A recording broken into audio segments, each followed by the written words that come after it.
Only exam trick YouTube channel में मैं आपका तहे दिल से स्वागत करता हूं। चलिए दोस्तों, आज का वीडियो जो है विद्युत धारा यानी इलेक्ट्रिसिटी से संबंधित है। तो देखिएगा, इसमें सारे प्रश्न जो है इंपॉर्टेंट है आगामी एग्जामों के लिए। तो पहला क्वेश्चन से स्टार्ट करते हैं। देखिए, पहला क्वेश्चन है, जब कांच की छड़ को रेशम से रगड़ा जाता है तो छड़ पर जो है कौन सा आवेश होगा? तो छड़ पर जो है धन आवेश होगा। दूसरा क्वेश्चन क्या कह रहा है, किसी आवेशित चालक का संपूर्ण आवेश उसके बाहरी पृष्ठ पर रहता है। तो ऑप्शन बी इसका आंसर हो जाएगा। आगे देखिए, दो विद्युत आवेशों के बीच लगने वाले बल से संबंधित है। तो कौन संबंधित है? तो ये जो है कूलाम का नियम। ऑप्शन बी आंसर हो जाएगा। यदि दो विद्युत आवेशों के मध्य दूरी को आधा कर दिया जाए तो उनके मध्य विद्युत बल का मान हो जाएगा तो चौगुना हो जाएगा। समान आवेशों में होता है तो विकर्षण होता है।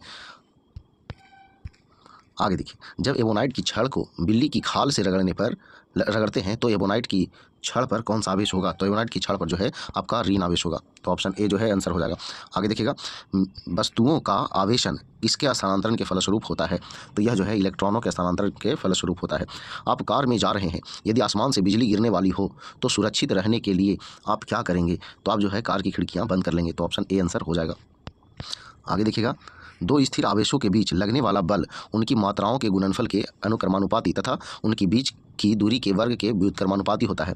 यह नियम जो है प्रदर्शित करता है तो कूलाम का नियम। ऑप्शन सी आंसर हो जाएगा।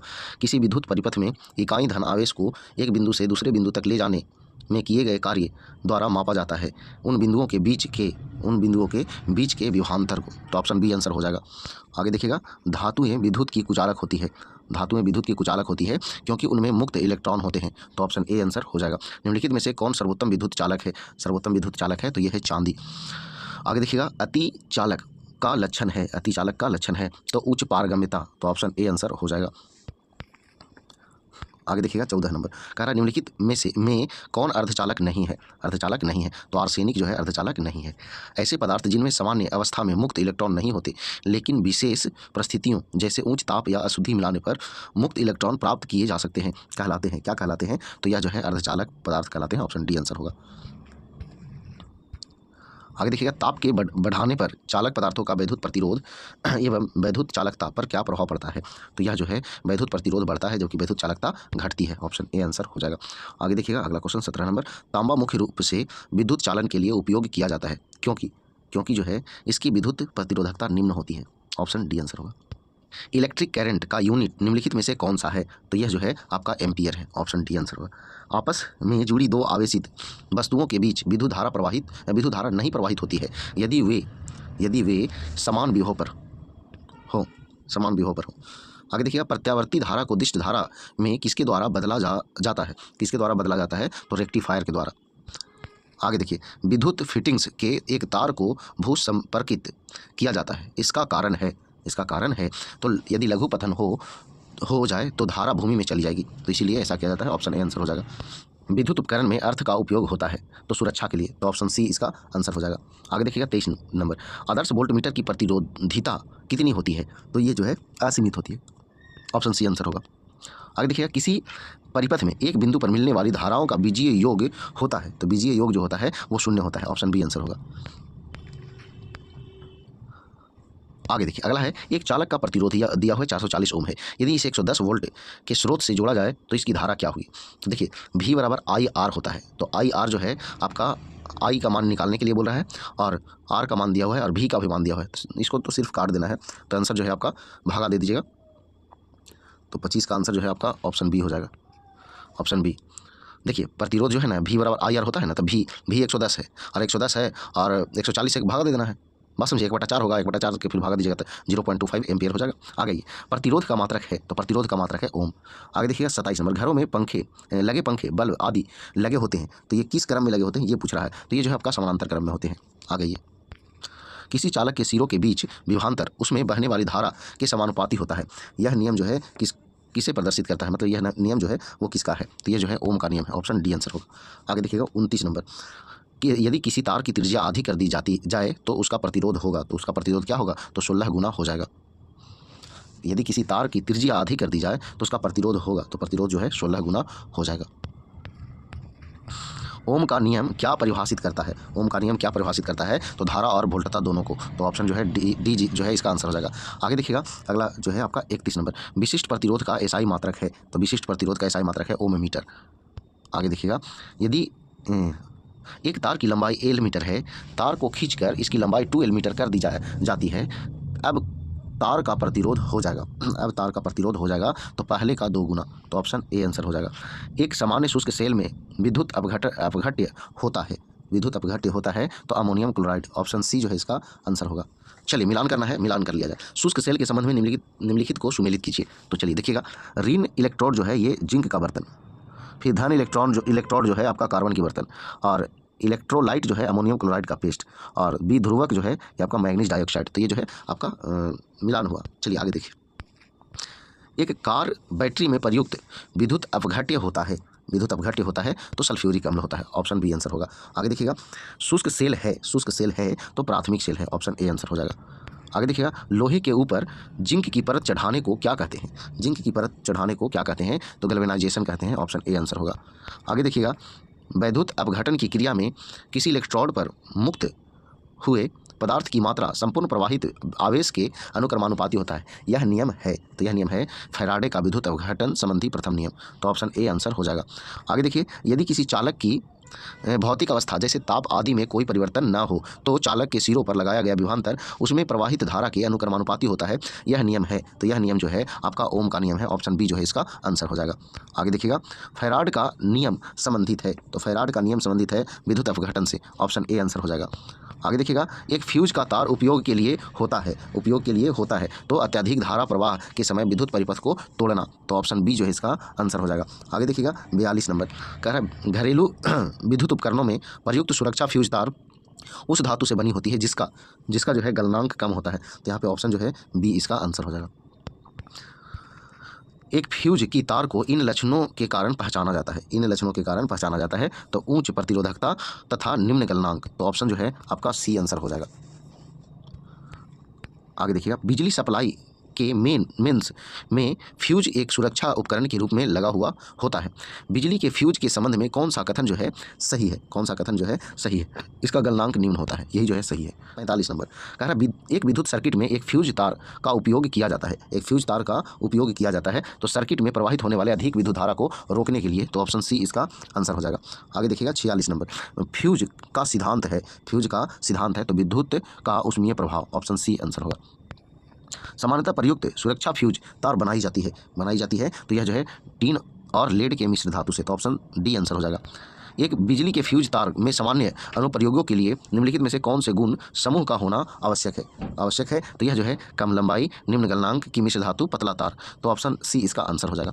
आगे देखिएगा, बिजली के बल्ब का फिलामेंट किस तत्व का बना होता है, तो ये टंगस्टन का बना होता है। आगे देखिएगा, बल्ब को तोड़ने पर तेज आवाज़ होती है क्योंकि जो है बल्ब के अंदर निर्वात में वायु तेजी से प्रवेश करती है, तो ऑप्शन ए इसका आंसर हो जाएगा। आगे देखिएगा, बिजली के बल्ब से हवा पूरी तरह से क्यों निकाल दी जाती है, तो देखिएगा टंगस्टन धातु के अपचयन को रोकने के लिए, तो ऑप्शन ए इसका आंसर हो जाएगा।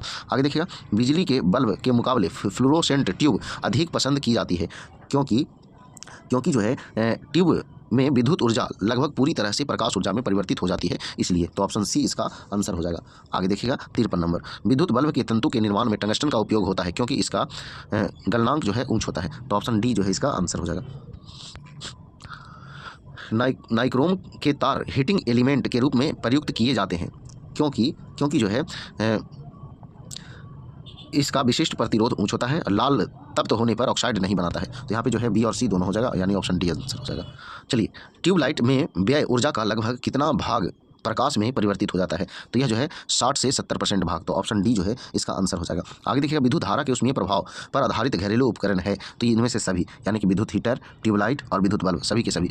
आगे देखिए अगला 57 नंबर 100 वाट वाले एक विद्युत लैंप का एक दिन में 10 घंटे प्रयोग होता है, एक दिन में लैंप द्वारा कितनी यूनिट ऊर्जा उपयुक्त होगी, तो यह जो है आपका 1 यूनिट होगी। अब देखिए बनेगा कैसे, तो जितना रहेगा सब ऊपर में लिख देना है, 1000 से भागा दे देना है, तो देखिए 1000 ऊपर भी हो जा रहा है, 1000 नीचे भी हो जा रहा है, तो कटेगा तो 1 यूनिट आंसर हो जाएगा। ठीक है, आगे देखिए 58 नंबर क्वेश्चन कह रहा है, एक 100 वाट का बिजली का बल्ब 10 घंटे तक जलाया जाता है और 5 रुपये प्रति यूनिट की दर से विद्युत खर्च होगा तो 5 रुपया होगा। हम बोले थे जितना रहेगा सब ऊपर ही, 1000 से भागा, तो 1000 से भागा दीजिएगा तो 5 ऊपर बच जाएगा, तो 5 रुपये आंसर हो जाएगा। आगे देखिए 59 नंबर किलोवाट घंटा किसकी इकाई है, किलोवाट घंटा जो है किसकी इकाई है, तो विद्युत ऊर्जा की इकाई है, ऑप्शन सी इसका आंसर हो जाएगा। बिजली के खपत का बिल किसके मापन पर आधारित होता है, तो यह जो है आपका वाटेज के, तो ऑप्शन ए आंसर हो जाएगा।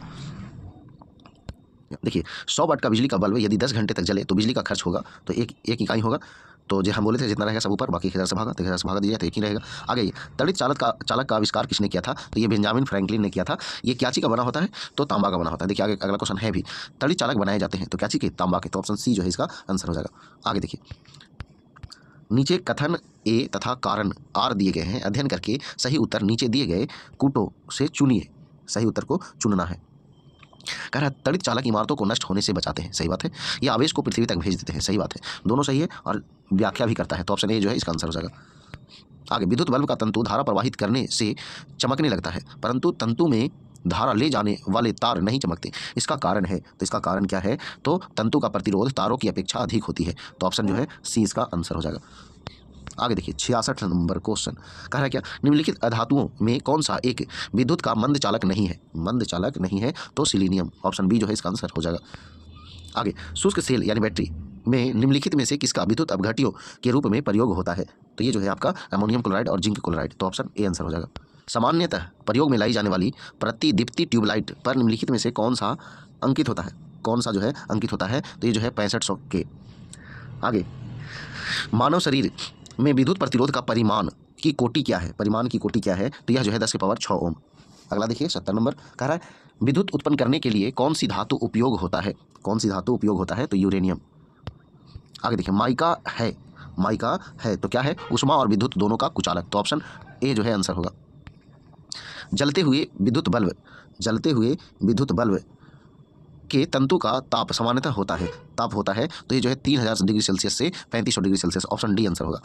आगे देखिएगा एम्पियर क्या मापने की इकाई है? तो एम्पियर जो है आपका विद्युत धारा को मापने की इकाई है। तो ऑप्शन बी जो है इसका आंसर हो जाएगा। आगे देखिएगा एक कृत्रिम उपग्रह में विद्युत ऊर्जा का स्रोत क्या है? विद्युत ऊर्जा का स्रोत क्या है? तो सौर सेल है। ऑप्शन बी आंसर हो जाएगा। विद्युत ऊर्जा को यांत्रिक ऊर्जा में बदलने की युक्ति है। विद्युत ऊर्जा को यांत्रिक ऊर्जा में बदलने की एक युक्ति है तो वह युक्ति जो है विद्युत मोटर है। तो ऑप्शन सी आंसर हो जाएगा। रासायनिक ऊर्जा का विद्युत ऊर्जा में रूपांतरण निम्नवत होता है तो यह जो है आपका इलेक्ट्रोलाइसिस द्वारा होता है। ऑप्शन ए जो है इसका आंसर हो जाएगा। आगे देखिएगा एकीकृत परिपथ में प्रयुक्त अर्धचालक चिप निम्न की बनी होती है तो यह जो है सिलिकॉन की बनी होती है। आगे देखिएगा प्रत्यावर्ती धारा को दिष्ट धारा में परिवर्तित करने वाली युक्ति को कहते हैं तो क्या कहते हैं? तो रेक्टिफायर कहते हैं। ऑप्शन बी जो है आंसर होगा। आगे देखिएगा ट्रांसफार्मर प्रयुक्त होते हैं तो यह जो है एसी वोल्टेज का अपचयन तथा या अपचयन करने के लिए। तो ऑप्शन डी जो है इसका आंसर हो जाएगा। आगे देखिएगा प्रतिदीप्ति नली में सर्वाधिक सामान्यतः प्रयोग होने वाली वस्तु है तो यह जो है आपका आंसर हो जाएगा पारा वाष्प तथा आर्गन। ऑप्शन सी जो है इसका आंसर हो जाएगा। आगे देखिए 81 नंबर 3 पिन बिजली के प्लग में सबसे लंबी पिन को जोड़ना चाहिए तो आधार सिरे से। तो ऑप्शन ए आंसर हो जाएगा। आगे देखिए 82 नंबर एक मकान में 2 बल्ब लगे हैं उनमें से एक दूसरे से अधिक प्रकाश देता है निम्न में से कौन सा कथन सही है? अधिक प्रकाश वाले बल्ब के रेजिस्टेंस अधिक है। तो ऑप्शन सी आंसर हो जाएगा। आगे देखिए 83 नंबर क्वेश्चन क्या कह रहा है? 1 किलोवाट घंटा का मान होता है तो 3.6 गुना 10⁻6 जूल। ऑप्शन ए जो है इसका आंसर हो जाएगा। आगे देखिए फ्लोरोसेंट लैंप में चौक का प्रयोजन क्या है?